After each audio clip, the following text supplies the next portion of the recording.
मेरे प्यारे बच्चों, आज हम लोग कार्बन तथा उसके यौगिक चैप्टर के छठा भाग पढ़ने वाले हैं। इस भाग में हम सबसे पहले पढ़ेंगे कि कार्बनिक यौगिकों के रासायनिक सूत्र को किन किन प्रकार से हम लोग प्रदर्शित कर सकते हैं। तो आप इसके लिए हेडिंग बना सकते हैं, रिप्रेजेंटेशन ऑफ ऑर्गेनिक कंपाउंड्स। तो अगर हम कार्बनिक यौगिक के रासायनिक सूत्र को प्रदर्शित करने का पहला तरीका अगर देखें तो पहला तरीका हम लोग लिख सकते हैं आणविक सूत्र, जिससे आप इंग्लिश में मॉलिक्यूलर फार्मूला लिख सकते हो। Molecular formula. उसके बाद नंबर 2 इलेक्ट्रॉनिक सूत्र।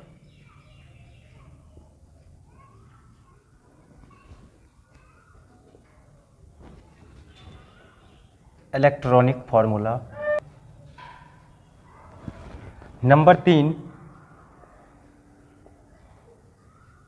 संरचना सूत्र, स्ट्रक्चरल फार्मूला। और नंबर 4 युक्ति सूत्र।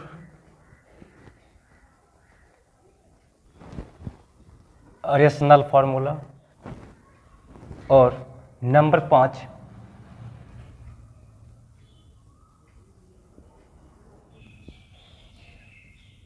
त्रिविम संरचना।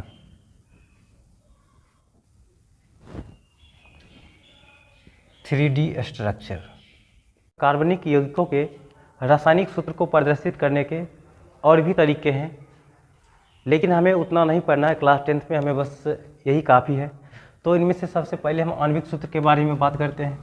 आणविक सूत्र क्या होता है? किसी कार्बनिक यौगिकों के एक अणुसूत्र में उपस्थित सभी तत्वों के परमाणु की कुल संख्या को सूत्र के द्वारा प्रदर्शित करना आणविक सूत्र कहलाता है। फॉर एग्जाम्पल, आप यहाँ पर एक एग्जाम्पल देखें इसका। जैसे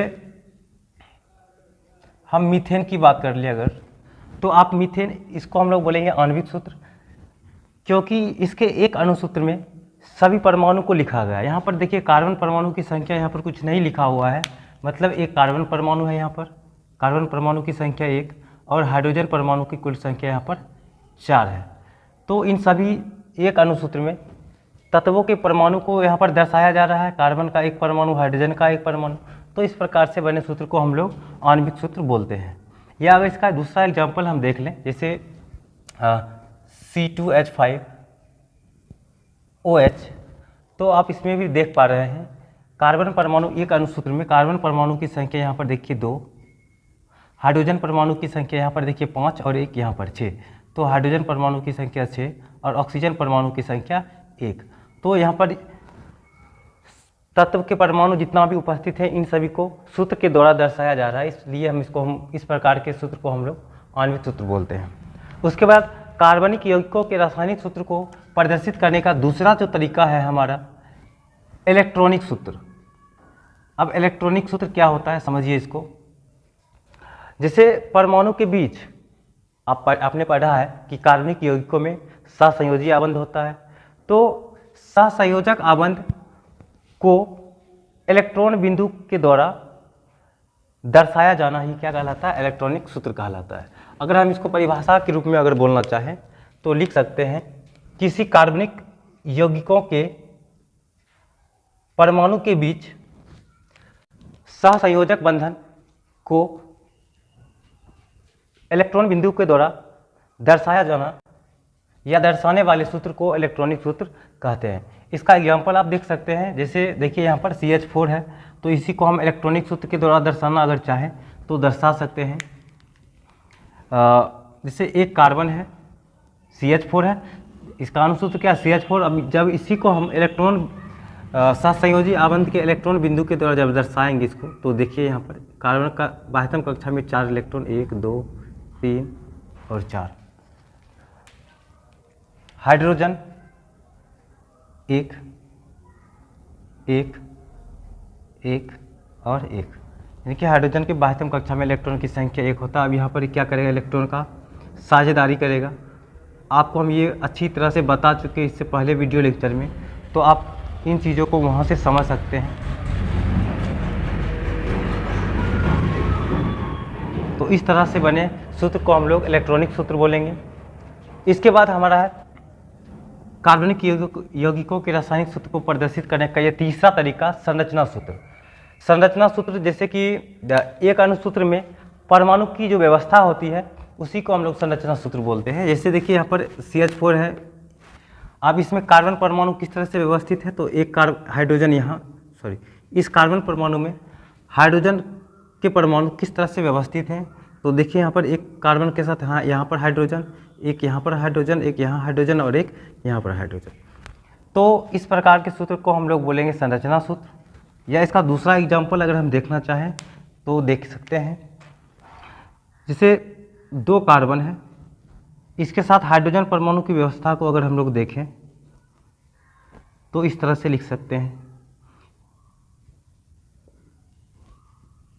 देखिए C2 और H कितना है 1 2 3 4 5 6, तो C2H6, तो ये इसका क्या हुआ संरचना सूत्र। यानी कि इस प्रकार से अगर आपको सूत्र मिलेगा तो आप समझ जाइएगा कि ये संरचना सूत्र है। उसके बाद युक्ति सूत्र, रासायनिक सूत्र को प्रदर्शित करने का ये चौथा तरीका है युक्ति सूत्र।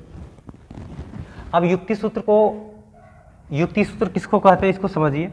जैसे ये संरचना सूत्र है, संरचना सूत्र के ही संक्षिप्त रूप को हम लोग युक्ति सूत्र कहते हैं। जैसे यहाँ पर देखिए ये संरचना सूत्र है, हम यहाँ पर पहले संरचना सूत्र लिख लेते हैं।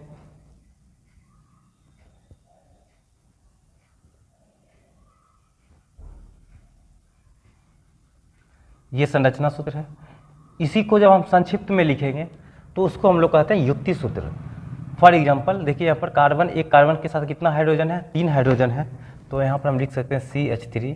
फिर इस कार्बन के साथ देखिए 3 हाइड्रोजन है CH3। तो इस प्रकार के सूत्र को हम लोग युक्ति सूत्र कहते हैं। इसको हम लोग क्या कहेंगे युक्ति सूत्र। उसके बाद अगला पॉइंट हमारा है त्रिविम संरचना, 3D स्ट्रक्चर। कार्बनिक यौगिकों के रासायनिक सूत्र को 3D के द्वारा भी दर्शाया जाता है, लेकिन हमें क्लास 10th में उतना आवश्यकता नहीं है, सिर्फ इसको समझ लीजिए। फॉर एग्जांपल हम मीथेन ले रहे हैं CH4, ये इसका आणविक सूत्र है। अब इसी को हम त्रिविम संरचना में अगर हम बनाना चाहें तो बना सकते हैं इस तरह से। एक कार्बन है, इसके साथ 4 हाइड्रोजन है, तो इसको हम 3D में लिखना चाहें तो इस तरह से लिखेंगे। एक कार्बन हाइड्रोजन है, हाइड्रोजन हाइड्रोजन हाइड्रोजन हाइड्रोजन, तो इस तरह से बने सूत्र को हम लोग 3D स्ट्रक्चर बोलते हैं, त्रिविम संरचना बोलते हैं। तो इन 5 तरीकों से हम लोग कार्बनिक यौगिकों के रासायनिक सूत्र को प्रदर्शित कर सकते हैं। इसके अलावा भी और भी कार्बनिक यौगिकों के रासायनिक सूत्र को प्रदर्शित करने का तरीका है। अब हम लोग बात करते हैं कार्बनिक यौगिक एवं उसके नामकरण, यानी कि कार्बनिक यौगिक किस तरह से बनते हैं, किस तरह से बनाए जाते हैं और उसका हम लोग नामकरण किस प्रकार से करते हैं, यानी कि उसका नाम किस तरह से लिखते हैं, उन चीज़ों के ऊपर चर्चा करेंगे। तो अब अगर कार्बनिक यौगिकों की बात करी जाए तो कार्बनिक यौगिक यानी कि ऑर्गेनिक कंपाउंड के 2 नाम होते हैं। कार्बनिक यौगिकों के 2 नाम होते हैं। पहला नाम सामान्य नाम,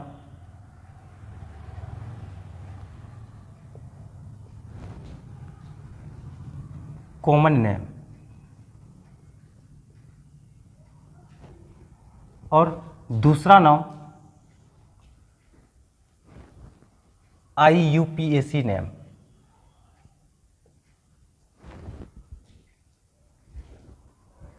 जिसको आप बोल सकते हो आधिकारिक नाम, आधिकारिक नाम। यूपैक नेम पूरे विश्व में मान्य है। अगर हम कॉमन नेम की बात कर ले तो कॉमन नेम पूरे विश्व में मान्य नहीं है, और IUPAC नेम यानी कि यूपैक नाम पूरे विश्व में मान्य है। अगर हम IUPAC का फुल फॉर्म लिखना चाहे तो लिख सकते हैं international union of pure and applied chemistry, applied chemistry. तो ये होता है इसका फुल फॉर्म। यूपेक नेम के अनुसार कार्बनिक यौगिकों के दो भाग होते हैं। यूपेक नाम के अनुसार, यूपेक नाम के अनुसार कार्बनिक यौगिकों के दो भाग होते हैं। पहला भाग को हम लोग बोलते हैं प्रीफिक्स और दूसरा भाग को हम लोग बोलते हैं सफिक्स। प्रीफिक्स मतलब पूर्व लग्न और सफिक्स का मतलब होता है अनुलग्न। पूर्व लग्न मतलब पहले लगना, प्रीफिक्स कार्बनिक यौगिकों में पहले लगाया जाता है और सफिक्स वर्ड कार्बनिक यौगिकों के लास्ट में लगाया जाता है। तो प्रीफिक्स जो होता है ये हमें बताता है कि कार्बनिक यौगिकों में कार्बन परमाणु की संख्या कितना है, और सफिक्स वर्ड हमें ये बताता है कि कार्बनिक यौगिकों में कौन कौन से फंक्शनल ग्रुप उपस्थित हैं। प्रीफिक्स मैंने आपको पहले ही बता दिया। प्रीफिक्स जो होता है हमें ये बताता है कि किसी भी कार्बनिक यौगिकों में कार्बन परमाणु की संख्या कितना है। तो अगर किसी कार्बनिक यौगिकों में कार्बन परमाणु की संख्या यानी कि कार्बन एटम की संख्या और दूसरी तरफ हम लिख लेते हैं अल्कनेम, अल्कनेम या वर्ड रूट।